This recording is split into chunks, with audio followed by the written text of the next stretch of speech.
Hi everybody, it's Miss Sue or Miss Sister Tony here with you to give you another baking recipe for my students, your children.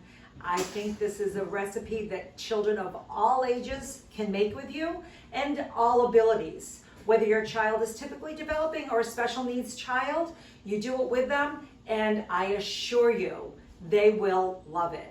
Number one, as I've said to you before, my kids in school love cooking, but what more than cooking, they love eating the food, almost everything that we make.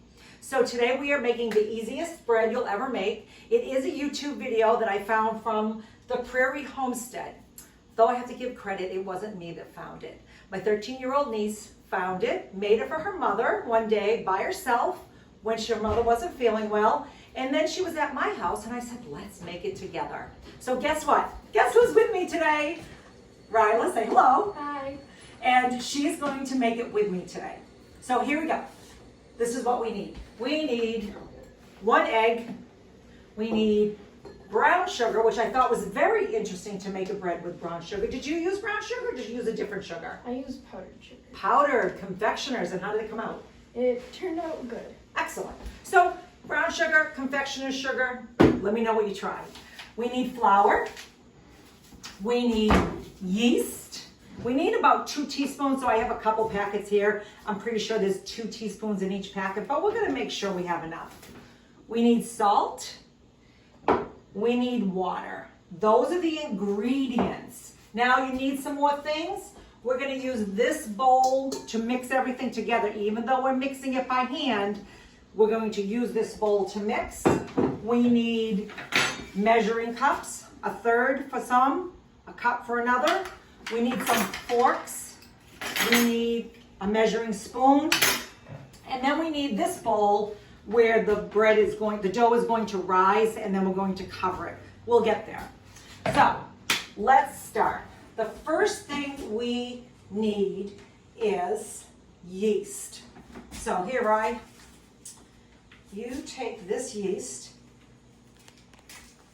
rip it open, and I'm gonna get 2 teaspoons. So can you rip that open or do you need me to get a scissors? I'm good. It's a little hard. No. I'll find the scissors while you keep working at it. All right, we'll cut. So we need 2 teaspoons, and we're gonna take this. If you kind of look at this measuring spoon, if you can see that it has different measures. It has a teaspoon, 1.5, 2, 2.5, and a tablespoon. And you just kind of slide this down to what you need.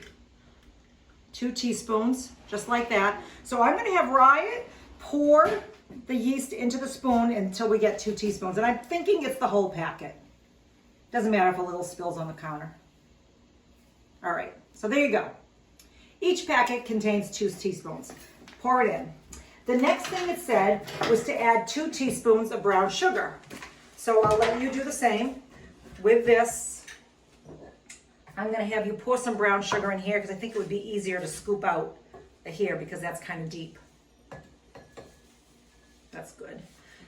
2 teaspoons. Now make sure when you are measuring that this thing doesn't move because it does move a little bit. So lock it in at the 2 teaspoon level. So what do you think we should do? Maybe scrape up? Nope, put it back in. Is it at the 2 teaspoon mark? Check your thumb. All right, and then we're going to kind of pat it down and scrape it off. Let's double check. Measure twice. There you go. Pour it in. All right, so take the fork and mix those around a little bit.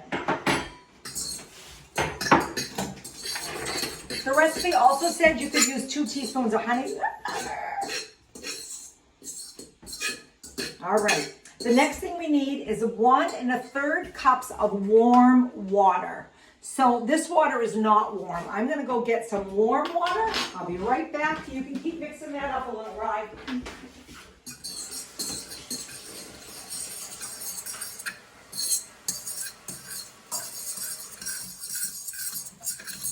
All right. I'm back. So we need 1 1/3 cups of warm water. And it said definitely not hot water. And use your finger to test. Feels warm but not hot. Would you agree? Mm-hmm. Agree. Okay. So it calls for 1 1/3. So this is the 1 cup. Put that in like that. Pour it in. And can you grab the 1/3 of a cup over there? If you look at your measuring cups, there are numbers on them. It says 1/3. So that's how we know. Oops, I don't know if there's enough here. Nope, there isn't. So I am going to go fill this up with a little bit more water.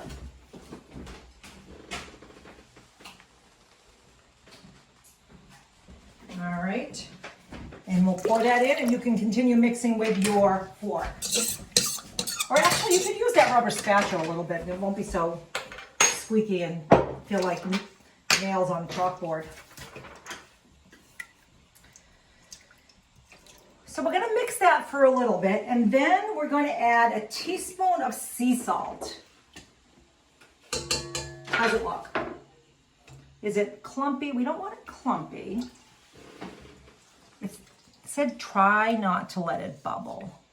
So we want to make sure it's mixed in really well. I think that looks good. So we need a teaspoon of sea salt. So I'm going to take this teaspoon here. We're going to pour it like that over this to make sure we don't spill too much in there. And pour it in. You want to mix again, please?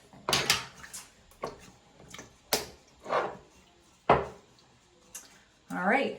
And then we're going to add an egg.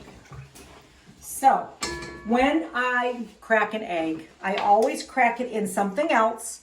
Make sure you don't get any shells. And then I put it into the mixture. Are you comfortable cracking the egg? Not really. No, you want me to crack it? Yes. All right. So I do this with kids in school. So when I do this with my little kids or my special ed kids, this is what I do. Can I borrow your hand? So this is what I do. I take their hand and I say, gentle, gentle, easy, easy, gentle, gentle, easy. Don't squeeze. Don't squeeze. This is exactly what I do with the kids. Don't squeeze. And we're going to go easy, easy, gentle, gentle. Easy, easy, gentle, gentle. That's how I do it in school. And I usually use something that's glass because it's easier to crack the egg. I'm going to just do this myself. I just want you to see how you can help your child crack an egg. I know you might be concerned about getting egg on their hands, and you can just wash it. Crack. Any eggshells, assistant? Nope. Clear. Pour it in. Success. Let's mix this up a little bit more with a fork. Okay. Maybe I'll get a spoon and we can stir it too with a spoon. Kind of crack, whisk it a little bit with that fork to break up the egg, and then we'll stir it with a spoon. All right. Now we'll stir it up some more. And while she's stirring, I am going to get the flour. So it calls for 3 1/2 cups of flour. But it also said, no, it calls for 3 1/3 cups of flour. But it also said, start with 3 and check your batter. Because you want your batter kind of clumpy, but not too wet and not too dry. How's it look? I'm still can see some. Do you see some egg in there? Yeah. All right, so this is what I'll tell you we'll do. I will take the fork, and I'm going to take this, and you can whisk it a little bit like this. And splatter all over the place. And that kind of breaks up the egg a little bit. Kind of like you're making scrambled eggs. All right, so now we're going to add 3 cups of flour, 1 at a time, slowly. We're going to mix them as we go. 1. You want to do another cup of flour out of that container? After I open my bags of flour and sugar, I put them in an airtight container so that it doesn't get old or get bugs, and I always like to keep my stuff in containers.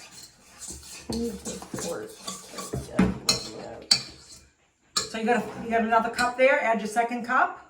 That looks good. Because it's 3 to 3 1/2. So even though we didn't flatten off the top there, we know what the texture should be like. So we'll get it. Eventually get it right. Again, let your children do a lot of the work. Is that number 3? Yep. All right. So that's what it said, to start with 3, but we're gonna get 1/3 of a cup ready. And we're mixing and mixing some more. All right, so we're gonna pause for a moment while we try to get this right. If you look at the mixture here, it's a little bit too flaky. So I'm gonna continue mixing, and then I'm gonna put it on my board, and we'll see what we do from there. So we can pause. Okay, so now we have mixed up the dough, and it's a little bit still wet. But what you want to do, and you can see it if you watch the other video, is we're going to add some flour to our board. And this is a piece of countertop that is ancient, and I use it every time I make cookies that I have to cut, or pies that I have to roll out the pie crust, pasta sometimes. So we're taking all of this, and we're going to add some flour to it. We just washed our hands, by the way. With soap, right? Mm-hmm. Of course. Yes. We washed our hands. It's COVID time. You have to make sure you wash your hand. So now what we're going to do, and I'm going to start it, and then I'm going to let Rye finish it because she knows what she's doing, is I just like to get a feel myself. So we're going to knead the dough, and we're going to make sure there's enough flour. So when you knead, you move forward and press with your palms. 1/4 of a turn forward, press with your palms. And see, sometimes, is this how you did it when you did it yourself? Added extra flour like this? Yes. All right, so I'm gonna let my assistant take over. Okay. And we're gonna knead. Oh, look at her, she knows just what she's doing. We need it to go from shaggy to smooth. And it feels like there's a good amount of flour there. Would you agree? Yeah. All right. Just around the board. Yep, just keep adding more flour if you think you need it. We'll keep kneading until it's smooth. And then I will tell you what to do with that. All right, so we're back. We kneaded a little bit more, and we both agree that this looks like it's good. It should be a little shiny. You can see how it's really not very shaggy, as they say. It's smooth. We've kneaded it several times for like the 3 to 4 minutes. We made sure there was flour on our tray here to make sure it's not sticking to the tabletop or to my kneading board.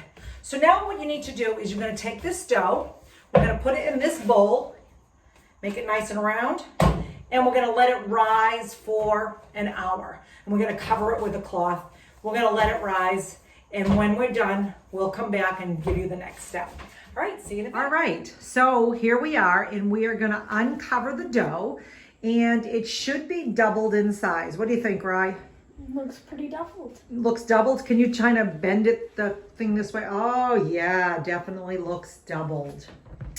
All right, so now we need to punch it down in there a couple of times, I think it said. And then transfer it to the loaf pan. Now we are baking it in a loaf pan. However, Rylah told me that she did not bake hers in the loaf pan. What did you do with yours? What I did is, instead of transferring it straight to a loaf pan, I kind of shaped it into a loaf shape? Yeah, loaf shape. And put it on just a baking tray, and instead of putting it in a loaf pan. All right, and the video that we watched also says you can make it a pizza dough out of it, or you could make small rolls in a pan. All right, so what should you do? Should you do anything more to this? Kind of even it out and spread it out. All right, and then we're gonna cover it again and let it rise for another 30 minutes. All right, so we're back. And we have let it rise in the loaf pan for about 20 minutes. It said 20 to 30 minutes. So let's see what it looks like. Woohoo! How does it look? Ryan is now my videographer. How does it look to you? Looks good. Excellent. So what should we do now? We should put it in the oven. All right, and what temperature should we have the oven at? Do you remember? No. 350. 350. All right, okay. So we are going to take it to Rye is going to put it in the oven for me. We've set the oven to 350 degrees. It's almost at its temperature, but we're gonna put it in anyway, and it needs to cook for 25 to 30 minutes. So, no, you don't need that. Just put it right into the oven. You'll be all set.